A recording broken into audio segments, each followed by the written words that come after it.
या मेलीने माझ्या गौऱ्या घेतल्या।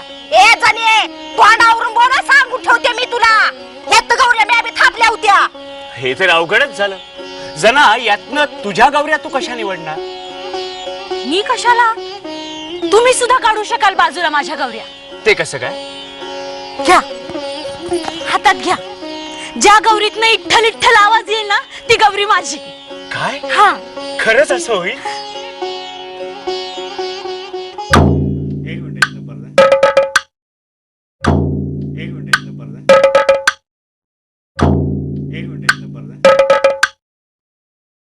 विठ्ठल विठ्ठल विठ्ठल।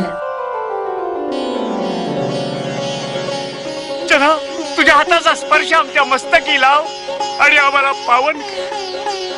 कबीरदा, माझा इठ्ठल कुठं नाही, चराचरात सामावलाय तो, माझ्या हाकेला ओ देतो ना इतकंच।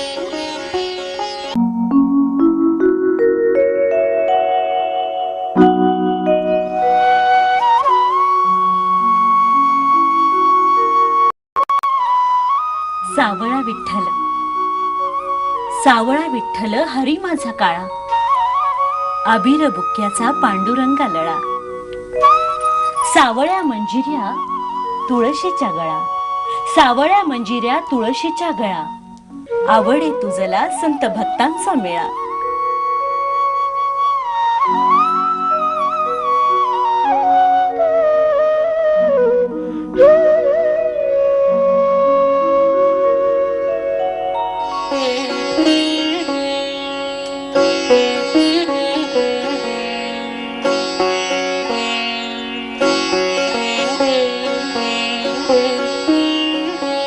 देवा, देवा तुम्ही काय लिहित होता?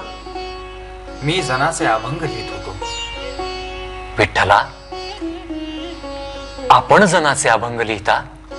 होय नामदेवा, जनाच्या शब्दामध्ये इतका भाव दाटलेला आहे, निर्मळ आणि निस्वार्थी प्रेम आहे, जे समाजापर्यंत पोहोचणं आवश्यक आहे। अवघं विश्व तुमचं गुणवर्णन गातं, तुमचं दर्शन घेण्यास व्याकुळ होतं देवा, आणि आपण जनीचे अभंग लिहिण्यास धन्यता मानता। आश्चर्य आहे। आश्चर्य वाटणं स्वाभाविकच आहे, परंतु जना ही एक थोर कवयित्री आहे, जिचा भाव भोळा शब्द आपण जपला पाहिजे। जे जनाचे अभंग वाचतील म्हणतील त्यांच्यावर माझी सतत कृपादृष्टीच राहील। स्वये हरी